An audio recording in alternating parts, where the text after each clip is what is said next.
ओम शांति। आज 8 फरवरी 2023 की बाबा की साकार मुरली है। मुरली के महावाक्य है, मीठे बच्चे, तुम ब्राह्मण ही गॉडली स्टूडेंट हो। तुम्हें बाप ने रचता और रचना का ज्ञान देकर मास्टर जानी जाननहार बनाया है। अभी तुम सब कुछ जान जाते हो।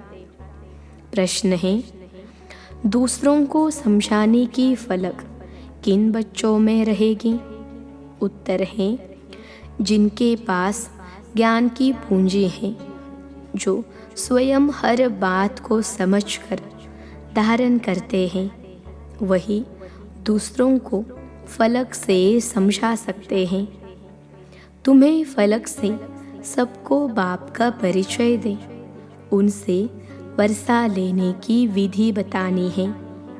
गीत है, तकदीर जगाकर आई हूँ। ओम शांति। वास्तव में यह गीत गाने की ज़रूरत नहीं है, परंतु बहलाने के लिए यह आवाज़ करना पड़ता है। वास्तव में आत्मा को आवाज़ करने की दरकार नहीं।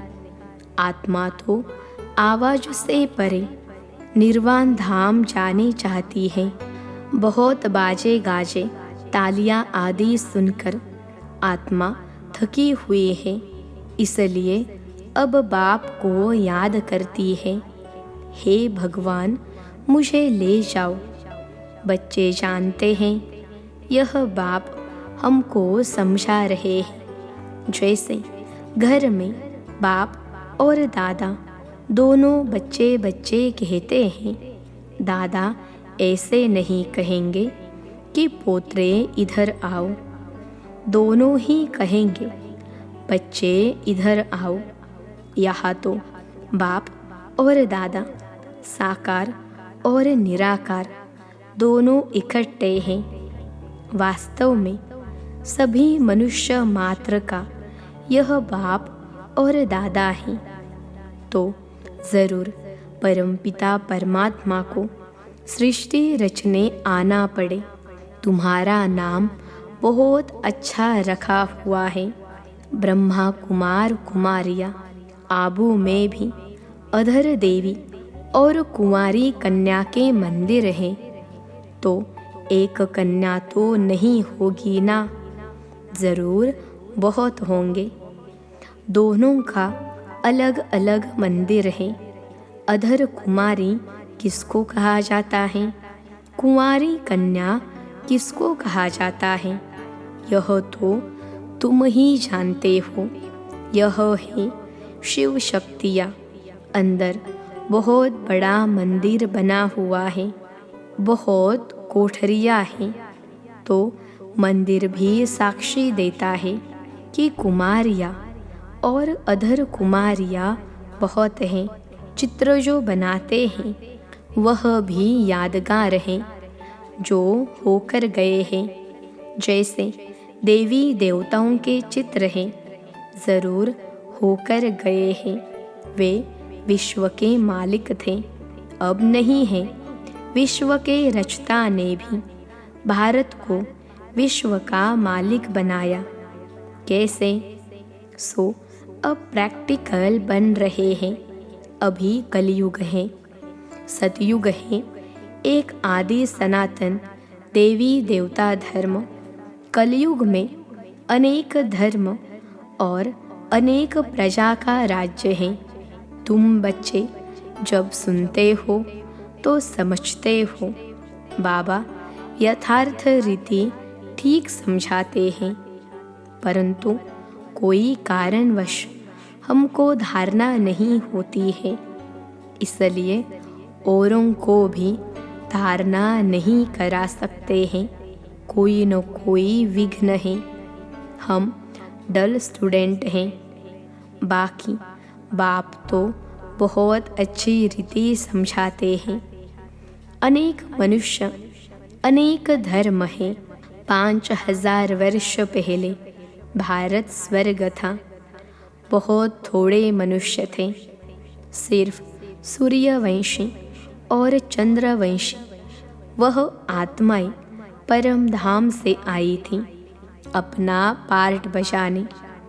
बाकी सभी धर्मों की आत्माएं निर्वाण धाम में थीं। अभी अनेक धर्म हैं, बाकी देवी देवता धर्म प्राय लोप है। तो ज़रूर फिर सतयुग बनेगा।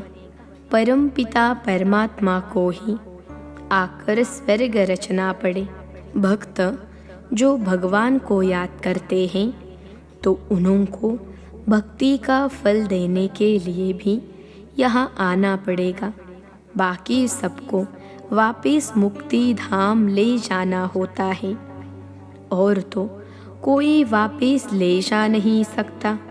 अगर एक भी गुरु गति सद्गति का रास्ता जानता होता तो फिर उनके पिछाड़ी लाखों शिष्य भी जाते।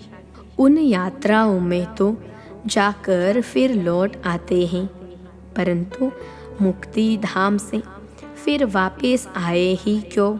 एक को रास्ता मिले तो सबको ले जाए। अब एक बाप आया है तो तुम सबको रास्ता मिलता है ना। सभी को दुख की दुनिया से छुड़ाते हैं, इसलिए उनको लिबरेटर कहते हैं। उस निराकार को आने लिए शरीर चाहिए, तो नई दुनिया को रचने लिए प्रजापिता भी चाहिए। रचना यहाँ रचनी है तो ब्रह्मा भी यहाँ का मनुष्य चाहिए।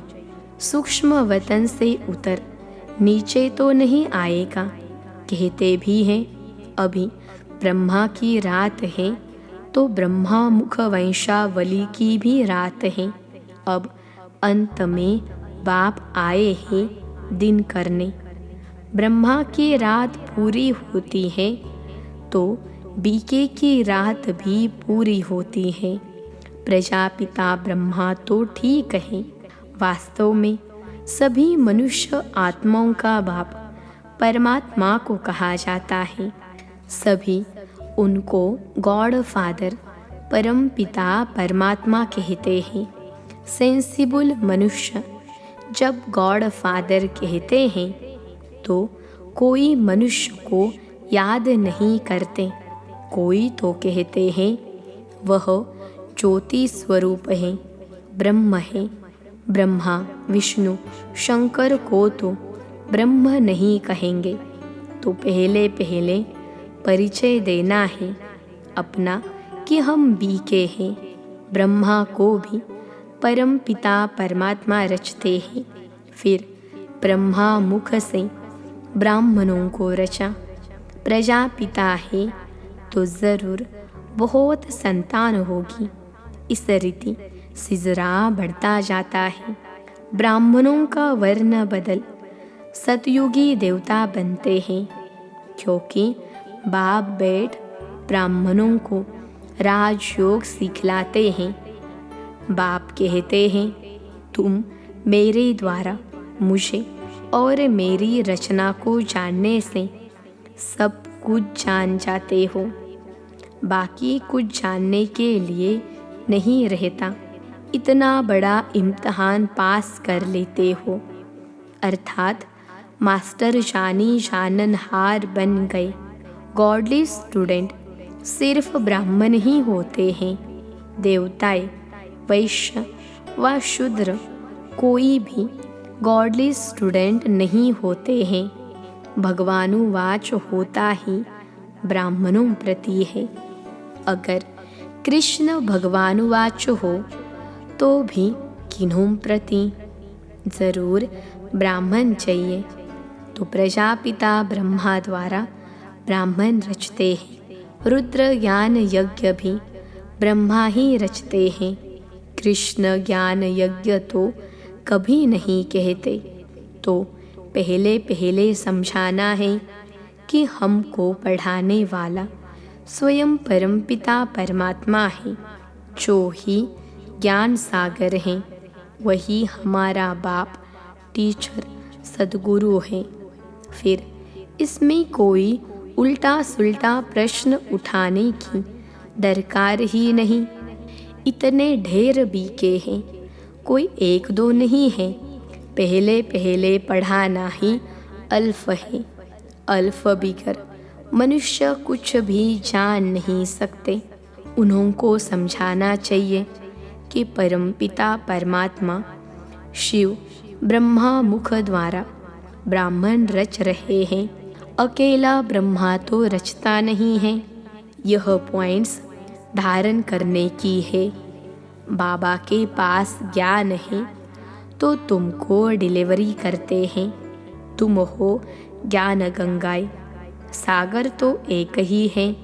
यह ब्रह्मा भी ज्ञान कंठ करते हैं तो यह भी ज्ञान गंगा हुई। ज्ञान कंठ करने वाले को ज्ञान गंगा कहा जाता है। उसमें मेल फीमेल दोनों आ जाते हैं। ज्ञान सागर तो एक ही बाप है। यहाँ देखो, पानी के सागर को तो टुकड़ा टुकड़ा कर दिया है। सतयुग में जब एक ही सूर्यवंशी राजाई थी तो सागर के टुकड़े नहीं थे। कहाँ भी जाकर सैर कर आते थे। वहाँ कोई कह न सके कि मेरी हद में न आओ अथवा पानी न लो। यहाँ तो एक दो का पानी ही बंद कर देते हैं। कितने टुकड़े हो गए हैं।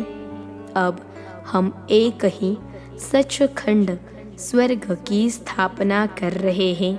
बाप का भी विचार सागर मंथन होता है तब तो समझाते हैं।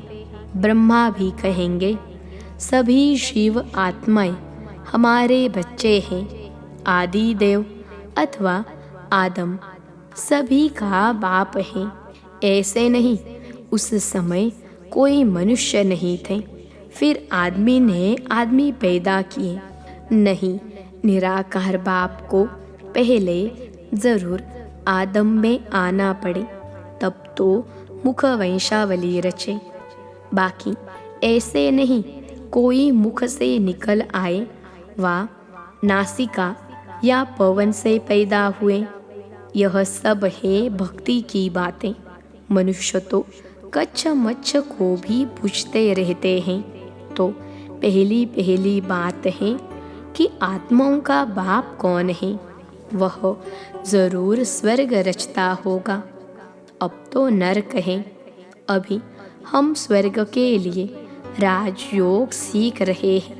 परमपिता परमात्मा द्वारा ब्रह्मा भी उन द्वारा पढ़ रहे हैं। परमपिता परमात्मा सभी आत्माओं का बाप है। ब्रह्मा जीव आत्माओं का बाप है। हम उनकी मुख वंशावली ब्रह्मा कुमार और कुमारियाँ हैं और ब्रह्मा कुमारियाँ हैं। हमको ज्ञान फिर भी ज्ञान सागर बाप ही देते हैं। हम श्रीमत पर चलते हैं। वह तो नामी ग्रामी है। ब्रह्मा की मत मशहूर है। ऐसे कभी नहीं कहा जाता कि विष्णु भी उतर आए तो भी तुम नहीं मानेंगे। यह ब्रह्मा के लिए ही कहा जाता है। उनको ज्ञान देता है शिव। तुम भी श्रीमत पर चल श्रेष्ठ बनते हो।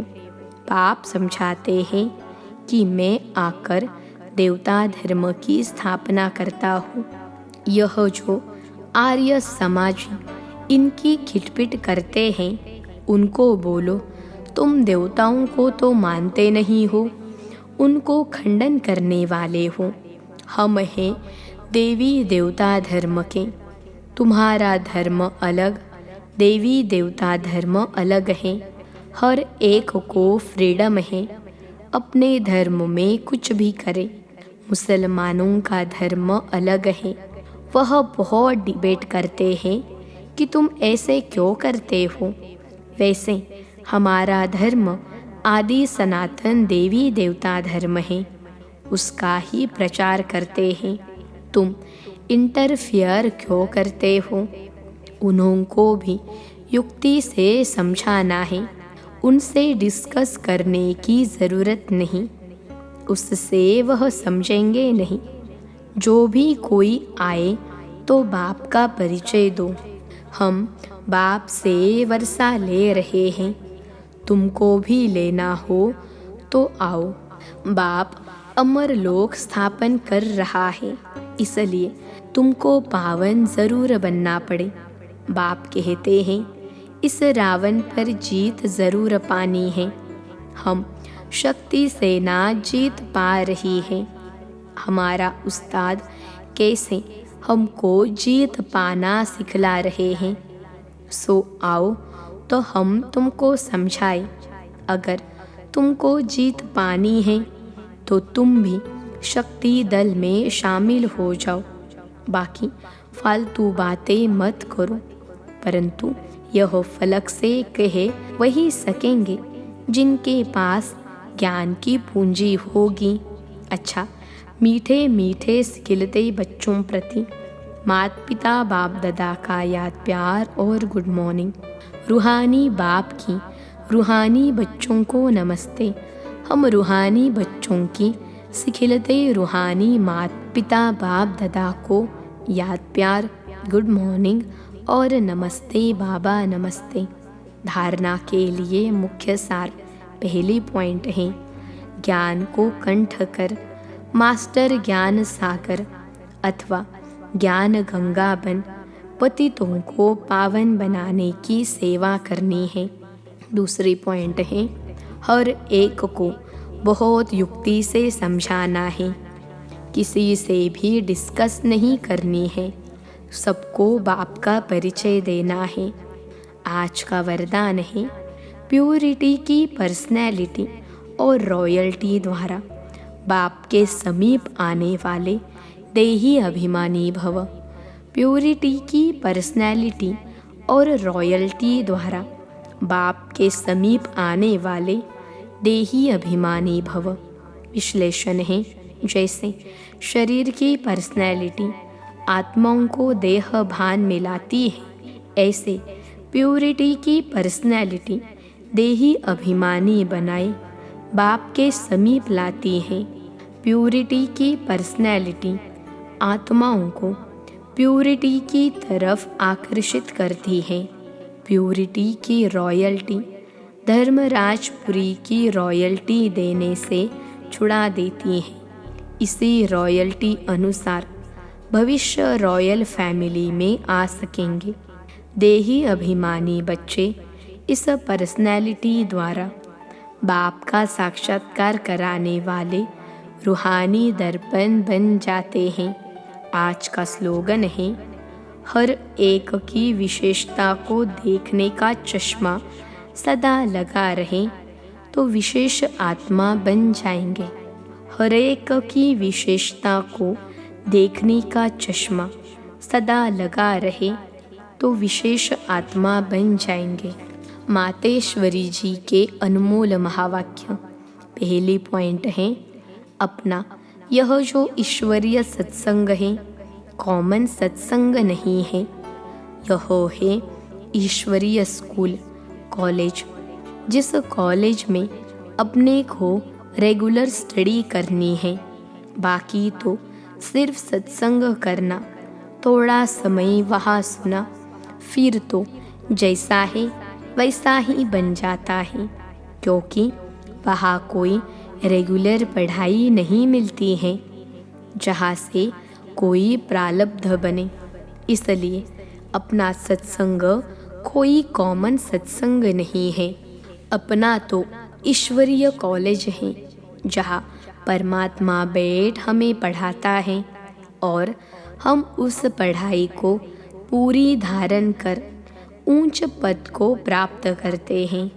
जैसे रोज़ाना स्कूल में मास्टर पढ़ाए डिग्री देता है, वैसे यहाँ भी स्वयं परमात्मा गुरु पिता टीचर के रूप में हमको पढ़ाए सर्वोत्तम देवी देवता पद प्राप्त कराते हैं। इसलिए इस स्कूल में ज्वाइन होना ज़रूरी है। यहाँ आने वाले को यह नॉलेज समझना ज़रूर है। यहाँ कौन सी शिक्षा मिलती है? इस शिक्षा को लेने से हमको क्या प्राप्ति होगी? हम तो जान चुके हैं कि हमको खुद परमात्मा आकर डिग्री पास कराते हैं और फिर एक ही जन्म में सारा कोर्स पूरा करना है। तो जो शुरू से लेकर अंत तक इस ज्ञान के कोर्स को पूरी रीति उठाते हैं वो फुल पास होंगे। बाकी जो कोर्स के बीच में आएंगे वो तो इतनी नॉलेज को उठाएंगे नहीं। उनको क्या पता आगे का कोर्स क्या चला। इसलिए यहाँ रेगुलर पढ़ना है। इस नॉलेज को जानने से ही आगे बढ़ेंगे, इसलिए रेगुलर स्टडी करनी है। दूसरी पॉइंट है भगवानुवाच बच्चों के प्रति। बच्चे, जब परमात्मा खुद इस सृष्टि पर उतरा हुआ है तो उस परमात्मा को हमें पक्का हाथ देना है। इसलिए पक्का सच्चा बच्चा ही बाबा को हाथ दे सकता है। इस बाप का हाथ कभी नहीं छोड़ना। अगर छोड़ेंगे तो फिर निधन का बन कहा जाएंगे। जब परमात्मा का हाथ पकड़ लिया तो फिर सूक्ष्म में यह संकल्प नहीं चाहिए कि मैं छोड़ दूं, वह संशय नहीं होना चाहिए पता नहीं हम पार करेंगे वा नहीं। कोई ऐसे भी बच्चे होते हैं जो पिता को न पहचानने के कारण पिता के भी सामने पड़ते हैं और ऐसे भी कह देते हैं हमको कोई की भी परवाह नहीं है। अगर ऐसा ख्याल आया तो ऐसे न लायक बच्चे की संभाल पिता कैसे करेगा? फिर तो मानो कि गिरा की गिरा, क्योंकि माया तो गिराने की बहुत कोशिश करती है, क्योंकि परीक्षा तो अवश्य लेगी कि कितने तक योद्धा रुस्तम पहलवान है। अब यह भी ज़रूरी है जितना जितना हम प्रभु के साथ रुस्तम बनते जाएंगे उतना माया भी रुस्तम बन हमको गिराने की कोशिश करेगी। जोड़ी पूरी बनेगी। जितना प्रभु बलवान है तो माया भी उतनी बलवानी दिखाएगी। परंतु अपने को तो पक्का निश्चय है आखिरिन भी परमात्मा महान बलवान है। आखिरिन उनकी जीत है। श्वासोश्वास इस विश्वास में स्थित होना है। माया को अपनी बलवानी दिखानी है। वह प्रभु के आगे अपनी कमज़ोरी नहीं दिखाएगी। बस एक बारी भी कमज़ोर बना तो खलास हुआ। इसलिए भल माया अपना फोर्स दिखलाए, परंतु अपने को मायापति का हाथ नहीं छोड़ना है। वो हाथ पूरा पकड़ा तो मानो उनकी विजय है। जब परमात्मा हमारा मालिक है तो हाथ छोड़ने का संकल्प नहीं आना चाहिए। अगर हाथ छोड़ा तो बड़ा मूर्ख ठहरा। इसलिए परमात्मा कहता है बच्चे, जब मैं खुद समर्थ हूँ तो मेरे साथ होते तुम्हें भी समर्थ अवश्य बनना है। समझा बच्चे? अच्छा, ओम शांति।